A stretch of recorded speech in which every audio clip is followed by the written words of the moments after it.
found the story that I was looking for. It wasn't in the machine, but it was in my email, and so I just got it again. It's a wonderful thing to be able to have all the machines in front of me at the same time and find another way to get at something that you can't get in any other way. A Toothy Investment is the title of this story by Ezekiel Kralin, the latest installment in his ongoing saga of many things.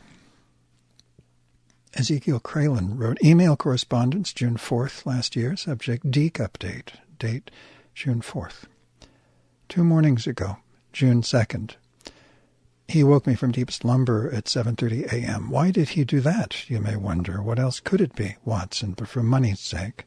Did your check come in early? He called up to my window. All my other friends on Social Security said it would because the 3rd falls on a weekend. So I got on my X250, logged into my Chase account, discovered that sure enough it did. Geez, can't he wait a couple hours later anyway, just so I could get my rest? But no, that wouldn't be my Cajun thorn to be so considerate. But the infinite burst of love from the pups the moment I stepped out from the gate made up for everything. Flacco had already emerged from the little nook his master created at the bottom of the granny cart.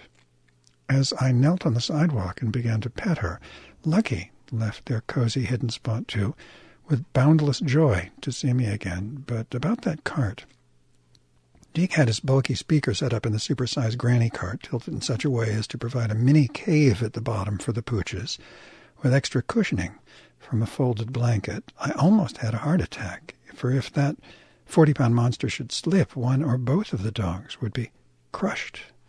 But I looked closer to see it couldn't possibly slip, with or without the bungee cords that secured it, just by the height and position of the speaker and the dimensions of the cart. Nonetheless, I suffer for the little doggies, so many who suffer themselves, for man's unspeakable cruelty. Until said time, the great gay liberation unfolds, which I have a strong hunch will start on San Francisco's Pride weekend just a few weeks from now. He was pleasant enough, no temper tantrums or snippy retorts. Didn't stay long, just wanted to collect his $300, have me feed the dogs, and take off. It was a grand sunny morn, with a light ocean breeze deliciously cool on the face, barely half awake. I doddered on down to the Chase ATMs to collect the doggy bribe, then spent some 10 minutes caressing my angels and chatting with their master. As I returned with the moolah, I approached Deke, who by now was pacing back and forth out front while the wee mutt sat patiently by the cart, and lifted my arms up in exasperation. I forgot my wallet. Seriously? He looked at me with a captious grin. Nah, I replied, but they had no envelopes in the lobby, so would you like me to go upstairs first to get one? It'll only take a minute. As you can well imagine, good physician, even a minute longer was too much for Deke to wait before feeling those green tenders rub against his grubby palms. Of course, he said, "Oh, that won't be necessary. Thanks." Thinking I could spend some buddy time with the canines after they ate, I sat down beside them. But just when I did, their master requested I bring him a cup of hot water, very hot. Make it boil. I thought it was for something like a packet of instant oatmeal, but was annoyed anyway because I had to leave the doggies and run yet one more errand. "Okay, here you go," I said, handed him a piping hot cup with the lid still on. And with that, he pulled out of his coat pocket what looked like a short row of false front teeth that shone with a flashy gold veneer. I then realized what he was about to do, shape them with hot water to fit his mouth. And voila, removable gangsta grill. Must have spent $200 to $300 buckazoids for both upper and lower. God, does he waste my money on such foolish toys instead of spending at least some of it on the quasi-doxies? As you said, Watson, he could get mugged showing off those pearly golds, after I told you some weeks ago that he asked me to find him a dentist who does gold veneers. I thought he gave up on that stupid dream when I found out how expensive that would be and quoted him the price, but no, he found a cheaper solution that nonetheless could still make him a target for thieves. Incredible how he keeps coming up with things to vex my soul. Almost every time I turn around, it's like he's a vexing factory.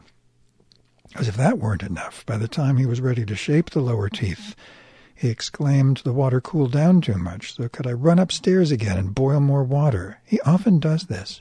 Right when I sit down to enjoy the quadruped's company, he asks me to run another errand. At any rate, I finally got to sit with the angels a spell, which is also when I told Deke about people in this building complaining about the alarming freaks who sometimes hang out with him, and they wanted to stop. So either chase him away or move to that corner across Market.